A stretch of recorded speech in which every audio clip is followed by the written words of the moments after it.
interesting in the U.S. It is going to be a state-by-state rollout. And we had, in 2018, we had, during the legislative sessions, had close to 20 states that basically said, you know, if this comes to pass, we want to be able to participate in that.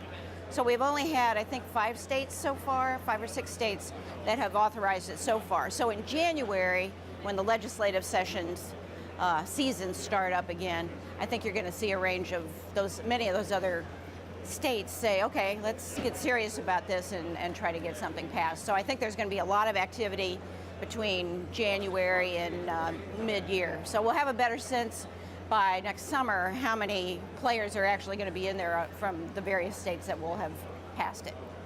And we're moving forward apparently in 2 tracks. There are a number of states that have already enacted sports betting legislation, even more that are going to be entering the fray in 2019 and 2020.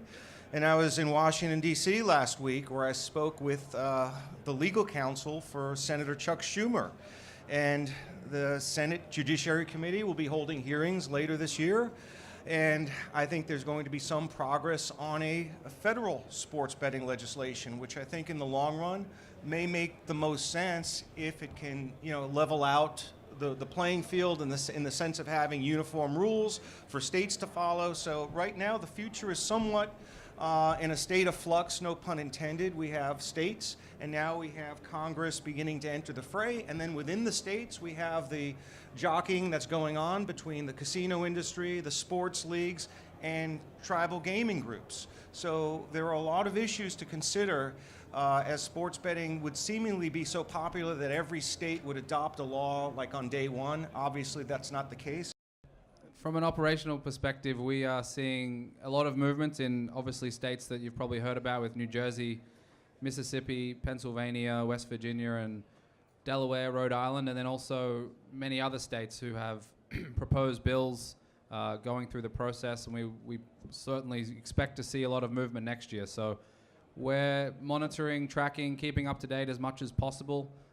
There's a lot of teething issues that come with that from the legislative perspective, the regulations, and then obviously operationally we've seen sort of some teething issues coming out, and as recently as this week with FanDuel having a mini scandal or of such in the US with a line that was put out that a punter bet during a game, the Broncos and Raiders game, and the odds were I think 750 to 1 instead of minus 600, and so there was some of those teething issues, which I'm sure you've read about and you'll continue to read about from an operational perspective, and going back to check the regulations, you know, many PR, different perspectives coming from that angle. So we're sort of keeping abreast of a lot of the issues and trying to make it as much as possible an easy transition into a highly regulated market.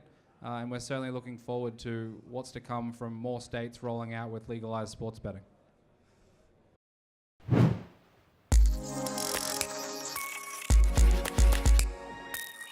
I think you hit on the 2 main issues.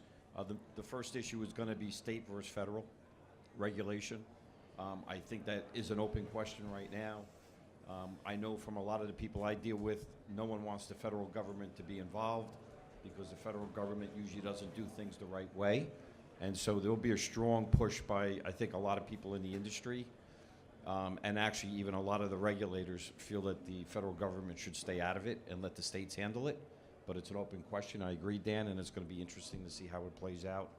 Second issue involves where the leagues fit in regarding integrity fees and official data.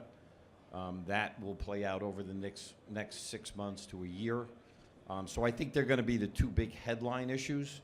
But as Dan and Jake and everyone on the panel knows, every day there are issues going on that each regulator is trying to figure out. Again, we just had the case up in New Jersey where someone won $82,000 and apparently the book did not want to pay out the winning bet. You know, I've talked to my former colleagues in New Jersey about that, and you know they'll be addressing that soon. But again, every single day regarding geolocation or KYC, there's all types of issues and policy calls that are being made every single day. Just like when online casino gaming was launched back in 2013 in New Jersey. sports teams, the football teams, which are located in New Jersey, there's going to be a huge amount of fans who have created online accounts in New Jersey while they've been at the stadium, all of a sudden come back to New York, what, my account doesn't work. I think that that will be the big impetus to get New York to act, and as well as other states, and once that pressure starts building, I believe it will lead to the federal framework that will be able to address the Wire Act issues.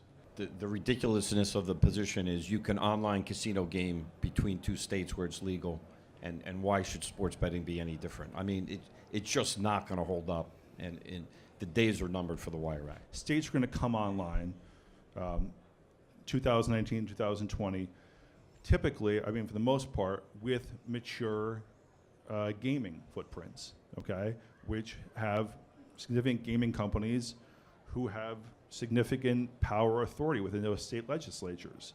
So I don't think you're going to have someone completely outside that process, you know, take a big chunk of it. Everything is going to have to work through the existing operators within those states for the time being. That's just the way state political legislatures work.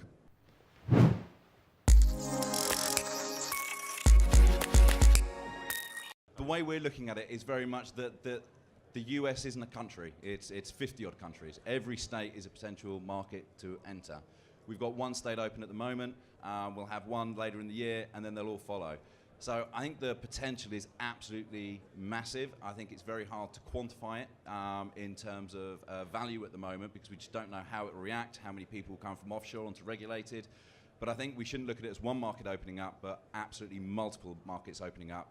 So I think there could be a scenario, assuming the Wire Act gets cleared away, where a state says, we don't want to have to do any of the regulating of sports betting. New Mexico signs an agreement with New Jersey. All the servers are in New Jersey. And New Mexico said, you guys regulate it.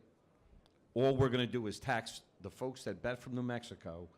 Whoever bets there, we get our tax cut, and we're out of it. I think that definitely probably will happen with certain states as long as the Wire Act is cleared out of the way going forward.